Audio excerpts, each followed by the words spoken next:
great energy to say this. I'm winded, bruised, maybe sprained. Fracture? I look up at his kind face, a man in his early 30s. That car came right at me. I saw you fall. I saw you from my window on the second floor. Let's get you inside. Clutching his arm, I rise and smell his aftershave, tropical lime in humid mid-autumn Boston. The granite stoop is torture. These Victorian brick townhouses all have high steps, a stretch even for a beagle. I take my bag and fumble for keys to the outside door, then to my vestibule entrance. Let me help you get into your place, Ms. Cutter. Cutter? Yes, it is my name, although I'm still getting used to it after 25 years as Mrs. Martin Baines, and as Gina, which was my ex's Marty's choice. But now it's back to Reggie, which was my childhood nickname here in this South End townhouse that I inherited from my late Aunt Jo. Step in, Miss Cutter. Reggie, I say, then push my voice above the pain in my elbow and knee. Call me Reggie. He guides me to the love seat, settles me against the cushions, and unclips Biscuit's lead. She sits. I unzip my bag and grope for the phone. I'm calling the police. Let me get you some ice. Try to relax. But my cell phone is dead. I take out a Kleenex and daub my bloody knee, a city Purple Heart, after years in the sanctuary of the suburbs, where the biggest kick is a double espresso at Starbucks. Was the latte my undoing? Free of that cup, would I have beaten the bumper? Or would the driver have chased me onto the sidewalk? What if the dog hadn't jumped in time? Stop the mental replay, Reggie. Take comfort in your new home of these last months, surrounded by Aunt Jo's familiar old furniture, the bent wood rocker, Killam rugs, chenille throw, books crammed everywhere. A few of my own pieces are in place as well. As Marty's long-term corporate wife, I got my share of nicer things and brought a few of them when the divorce was finalized and I moved to Boston last winter. None of it comforts me now. Let's put these on your knee and elbow. Stephen offers 2 neat packets of cracked ice in Ziplocs wrapped in kitchen towels. I thank him. Would my own grown kids be this attentive? Jack would skip the towels. Molly would turn the ice pack into a funky art project. Or am I just feeling sorry for myself?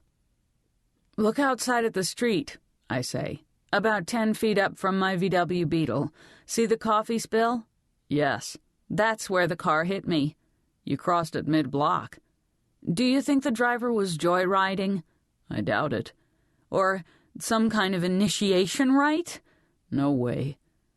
Or somebody who's seen too many action movie car chases, or plays video games, because it aimed at me. I'm sure the driver didn't see you. It was an accident.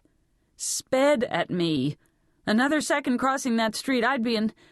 The word is morgue, but I say, I see you. Perhaps you're not quite used to the city. You think I was jaywalking? He points at my scuffed, dirty handbag.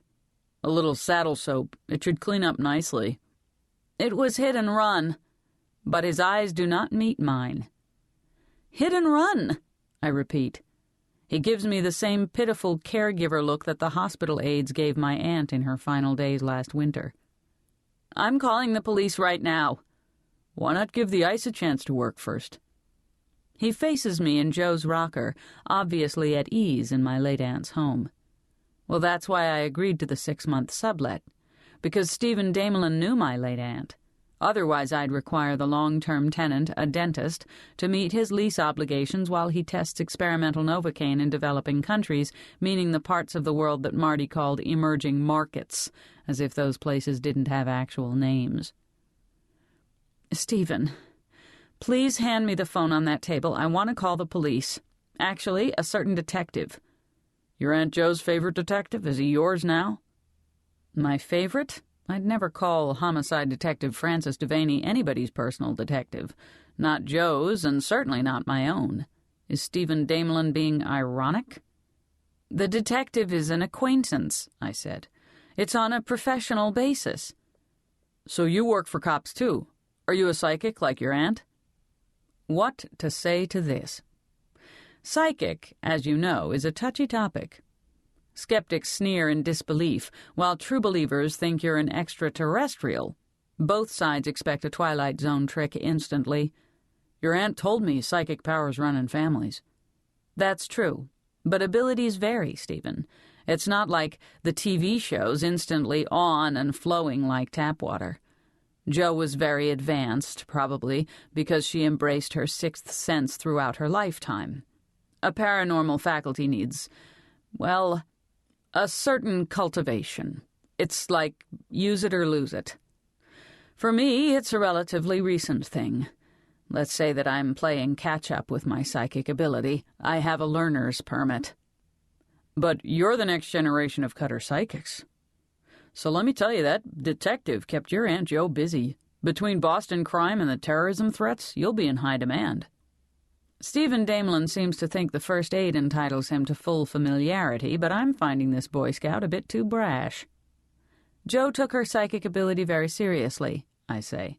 She considered it a great responsibility. It was as serious as her teaching career. Oh, yes, I know. You see that glass bottle there on the top bookshelf? I turn. The pale green glass? It's an old whiskey bottle handed down from my family. I gave it to Jo. That's when I found out she was psychic. She said when she held it, the bottle gave her a picture of people yelling, and a skull cracked, too. Oh. But she accepted the gift because she also felt strong currents of hope. She said teaching high school was an act of hope, too. He shrugs. I mean, whatever. I'm from an old mill town north of Boston, and it was just a bottle around the house when I was a kid. I thought your aunt would like it. She liked old stuff. The psychic reaction? It was like an allergy. He sounds too flip. Jo Cutter never trifled with her psychic power, I say. Until her final days, she used her sixth sense for the cause of criminal justice, and was equally committed to social justice. To her, the two were entwined, and her community activism was legendary. That's how you met her, right, Stephen? This is a prompt. I want to hear him recite what I already know from my realtor friend's background check on this man, who is a financial analyst needing a place for a few months while his new condo is renovated. Stephen pushes back his thick chestnut hair. His face is open and eager. That's right. I met Jo through the Big Buddies mentoring program. She's the reason I got linked up with Luis. We go to movies, shoot pool, sit together in the bleachers at Sox games. His mother works 2 jobs, no dad in the picture. How's that elbow? The cold feels good. Okay, anyway, I try to keep Luis in school, help him with homework projects. He's already taller than me, 15 years old, and he's pushing 6 feet. I'm starting to talk to him about college. But yeah, your Aunt Jo got the program organized. What a dynamo. It seems like she was in every good cause in the South End, maybe the whole city. Retirement didn't slow her down one bit. She had a gang of us here for chowder once. I remember this cute dog. He reaches down to scratch Biscuit's rump and admires her markings. This was Jo's dog, wasn't it? I guess she's yours now. Yes, you could say Biscuit's mine. In fact, she's half mine. Jo willed her equally to 2 owners. Don't ask me why. This dog's a chowder hound. Jo made the best chowder in New England. Steve and I ate it as a child in this very house. You must have your aunt's recipe. But I don't. To Marty, shellfish are the filth of the sea. He likes Omaha steaks. I could run the grill at Morton's, or the Palm, or Ruth's Chris. The chowder, I said. Jo made it by heart. The moment sags. Biscuit lies down. I shift the ice packs. Stephen says, Reggie, you're perfectly free to call the police, but do you really want the aggravation? Someone hit me. I'm a citizen. I have a duty. First duty to yourself. You're upset. You need to rest for a while. Resting isn't my style. The police need to know about the hitting. But I realize Stephen won't corroborate my story. He'll call it an accident and say I was jaywalking, in effect discredit me. Stephen, you've been wonderful, but I must let you get back upstairs to work. I have some things to do. Reggie, I tell myself, assert your authority as landlady. Is everything okay upstairs? Are you getting enough heat? It's toasty. Everything's great. Let me see your eyes. Checking for dilation. I'm fine. But he plants himself in the rocker.